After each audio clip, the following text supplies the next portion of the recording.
તત્વને તમારે સમજવા પડે. કોઈ પણ એસ્ટ્રોલોજી હોય કે વાસ્તુ હોય, તમારે ખાલી 5 તત્વના ગુણધર્મને તમે સમજી લો ને તો તમને એસ્ટ્રોલોજી સમજવી પણ ઇઝી પડે, અને એ 5 તત્વને સમજી લો ને તો તમને વાસ્તુશાસ્ત્રને સમજવું પણ ઇઝી પડે.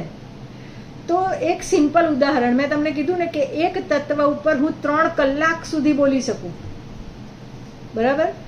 3 કલાકનો ટાઈમ અત્યારે આપણી પાસે નથી, પણ એના સિમ્પલ ઉદાહરણ હું તમને આપું ને 5 તત્વના, તો શું છે? તો અગ્નિ, પૃથ્વી, વાયુ, જળ અને આકાશ, બરાબર. આ 5 તત્વ છે. આ 5 તત્વનું બેલેન્સ જો તમારા ઘરમાં હોય ને તો એ વાસ્તુશાસ્ત્ર પ્રમાણે તમારી ઉર્જા પ્રોપર તમને મળે. 5 તત્વનું બેલેન્સ તમારા બોડીમાં સપ્રમાણ હોય ને તો આયુર્વેદ કહે છે કે પંચતત્વનું બેલેન્સ, વાયુ પ્રકૃતિવાળું શરીર હોય ને તેને બેલેન્સ કરવા માટે આયુર્વેદમાં દવા આપવામાં આવે. એસિડિટી એટલે અગ્નિતત્વ. અગ્નિતત્વ જો વધી જાય ને તો એસિડિટી થાય, તો એને શમન કરવા માટેનું આયુર્વેદમાં દવા આપવામાં આવે. તો કોઈ પણ તત્વ જ્યાં સુધી બેલેન્સમાં છે ને ત્યાં સુધી જ સારું છે. જો એની મર્યાદા ઓળંગીને બહારે જાય ને તો એ વિનાશ સર્જે. તો આપણે તત્વને એક જ સિક્વન્સમાં યાદ રાખવાના. તો કયું? અગ્નિ, પૃથ્વી, વાયુ, જળ અને આકાશ. આ જ સિક્વન્સમાં યાદ રાખવાના. વાયુ, પૃથ્વી, અગ્નિ આમ આડું અવડું નહીં બોલવાનું, એક જ લાઈનમાં બોલવાનું. અગ્નિ, પૃથ્વી, વાયુ, જળ અને આકાશ. તો અગ્નિ તત્વના આપણે ગુણધર્મની જો વાત કરવાનો પ્રયત્ન કરીએ ને તો અગ્નિ તત્વ એટલે શું? સાવ સીધું સિમ્પલ ઉદાહરણ આપું ને, સાવ સમજાય એવી ભાષામાં, તો એક કેન્ડલ હોય ને, મીણબત્તીને આપણે દિવાસળીથી એને પ્રગટાવીએ ને તો એ શું થાય? ફ્લેમ થાય ને, ફ્લેમ થાય. તો એ જે અગ્નિ જે છે ને, મીણબત્તીનો અગ્નિ કે દીવાનો અગ્નિ, એની ગતિ કઈ છે? ઉર્ધ્વ ગતિ છે. ઉપરની બાજુ જાય ને એની ફ્લેમ. અગર મીણબત્તીની ફ્લેમ છે એને પ્રગટાઈએ એટલે એની ગતિ કઈ બાજુ જાય? ઉપરની બાજુ જાય. ઉર્ધ્વ ગતિ છે એની. અગ્નિ તત્વની ગતિ કઈ છે? ઉર્ધ્વ ગતિ છે. એની ફ્લેમ હંમેશા ઉપરની બાજુ જાય, બરાબર. તો આ એનો બેઝિક ગુણધર્મ છે અગ્નિ તત્વનો. તો શું કહે છે અગ્નિ તત્વ? કે એની ગતિ ઉર્ધ્વ ગતિ છે.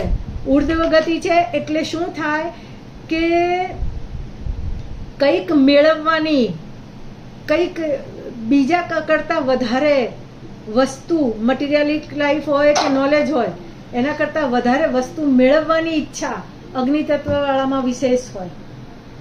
એનો બીજો ગુણધર્મ શું છે અગ્નિ તત્વનો? કે આપણે કહીએ ને દીવા પાછળ અંધારું હોય. સૂર્ય ઉગે ને પૂર્વમાં એટલે પાછળ પશ્ચિમમાં એની પાછળની સાઈડ અંધારું હોય, તો દીવા પાછળ અંધારું હોય. બીજો એનો ગુણધર્મ શું છે કે એક મીણબત્તીની ફ્લેમને તમે પ્રગટાઈ તો એની ઉપર હાથ લગાડો ને તો શું થાય? દાઝી જવાય.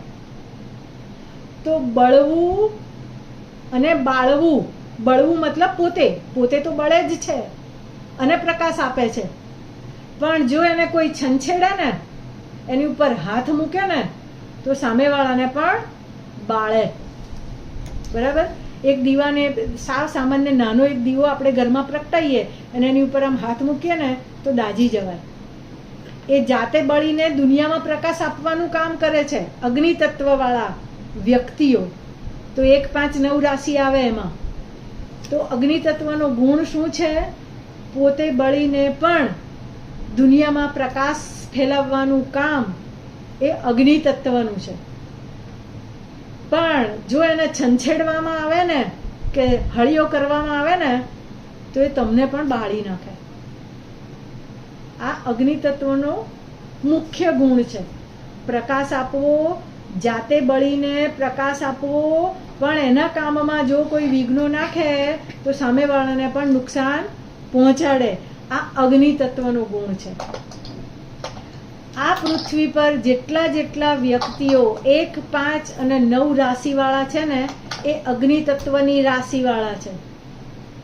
આ જગતમાં જો કોઈ પણ વ્યક્તિએ સમાજમાં કંઈક વિશેષ યોગદાન કર્યું હોય ને, કંઈક સમાજને આપ્યું હોય ને, તે હંમેશા અગ્નિ તત્વ વાળા છે. મેષ રાશિ,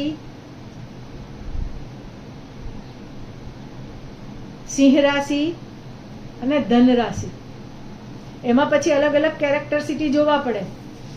એના રાશિના અધિપતિ ગ્રહો કયા છે, કયા નક્ષત્રમાં છે, આ બધી જ બાબતો તો કોમન છે, જોવી જ પડે દરેક બાબતે.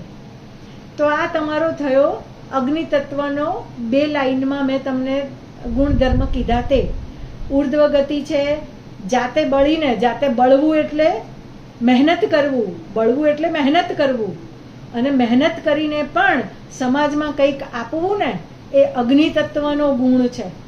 અને એ જ્યારે પોતાના કામમાં જે સિસ્ટમથી કામ કરતા હોય ને, એમાં જો વિઘ્નો નાખે તો એ જ અગ્નિ તત્વવાળા તમને સામેવાળાને નુકસાન કરે.